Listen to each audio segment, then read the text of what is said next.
Okay, just press the button. What do I say first? What if they speak too fast? What if I forget the words? Arg! Does that look familiar? That fear of making a simple phone call in English.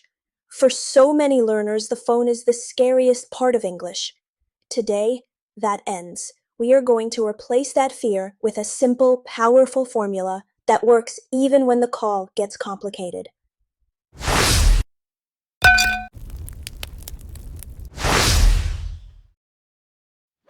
Hello and welcome back to Real Speak English, the channel that gets you ready for the real world. I'm Kayla. Today, we are conquering phone anxiety. We're going to learn a step-by-step method for any basic phone call, and I'll teach you how to handle common challenges like being put on hold, clarifying information, and asking extra questions. Here's our plan. First, we'll listen to a new, longer, and more realistic phone conversation. Next, we will break down that conversation. We'll analyze all the key skills and phrases. Finally, we'll listen again, and you'll get to practice speaking with me. Ready to become a phone call expert? Let's listen. Thank you for calling the Book Nook. This is Daniel speaking. How can pardon me. Could you please hold for just a moment? I have another customer at the counter. Yes, of course. No problem. Okay, sorry about that, and thank you for holding. How can I help you today? Hi, Daniel. My name is Leo. I was just calling to ask, what time you close this evening? Right. So, because it's a public holiday today, our hours are actually a bit different than usual. We're closing earlier, at 6 p.m. Oh, okay. I'm sorry. Did you say 6 p.m. or 7 p.m.? I just want to make sure I heard that correctly. No worries at all. Yes, that's 6 p.m. tonight. Got it. Thank you. And just one more quick question. If you don't mind, do you happen to have the book, The Midnight Library, in stock? That's a popular one. A very good question. Let me just check the system for you. Yes. It looks like we have a few copies on the shelf. That's fantastic news. Okay, so you close at 6 p.m.? I'll try to get there before then. Thank you so much for checking that for me. You are very welcome, Leo. We'll hopefully see you soon.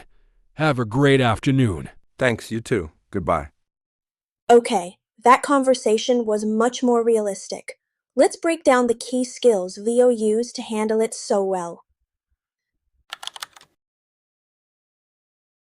Skill 1. Handling please hold. Right at the beginning, the clerk is busy. He says, "Could you please hold for just a moment?" To hold, or be put on hold, means to wait on the phone. Leo's response is perfect. Yes, of course, no problem. It's polite and easy. When the clerk returns, he says, "Thank you for holding." This is a standard professional phrase. Skill 2. Handling a complex answer. Leo asks his question, but the answer isn't simple. Daniel says the hours are a bit different than usual. This is a key phrase to listen for.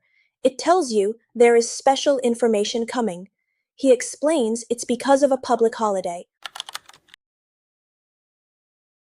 Skill 3.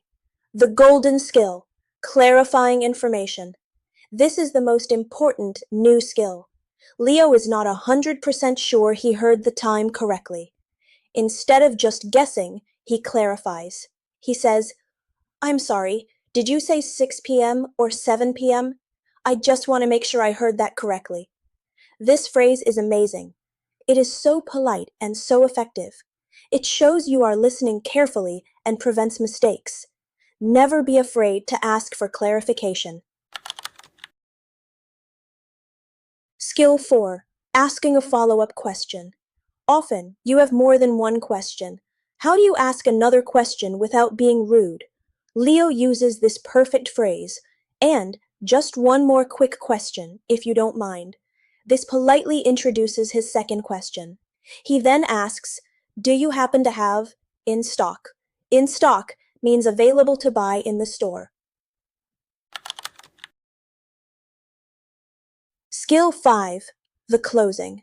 The closing is similar to our simple formula, but now Leo has more to be thankful for. He says, "Thank you so much for checking that for me." Being specific in your thank you is very polite. It shows you appreciate the extra work the person did for you. Excellent work. You now have the skills for simple and complicated phone calls.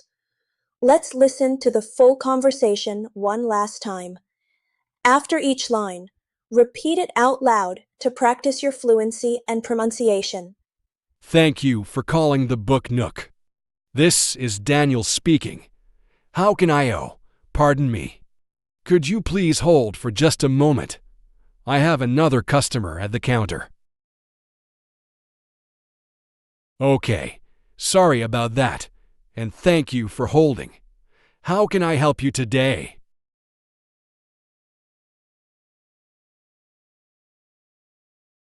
Right.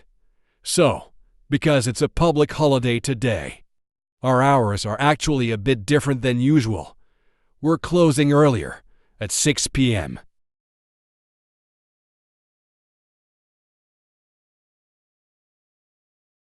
No worries at all. Yes, that's 6 p.m. tonight.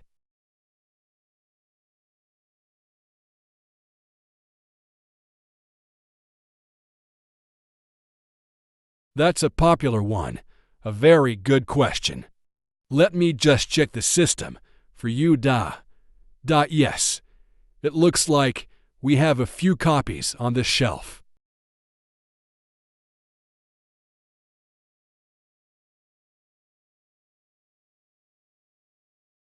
You are very welcome, Leo. We'll hopefully see you soon. Have a great afternoon. And there you have it. You are now prepared for the real world of English phone calls. You know how to start, how to handle being put on hold, how to clarify information, and how to ask extra questions. You are ready. So here is your homework. It's a real world challenge. This week, I want you to call one local business, a restaurant, a library, a supermarket, and ask them one simple question. Your mission is to ask, "What time do you close today?" After you've done it, come back to this video and tell me in the comments, "I did it," and let me know how it felt. Thank you for learning with Real Speak English. If this lesson helped you, please give it a thumbs up and subscribe so you don't miss our next lesson. See you then!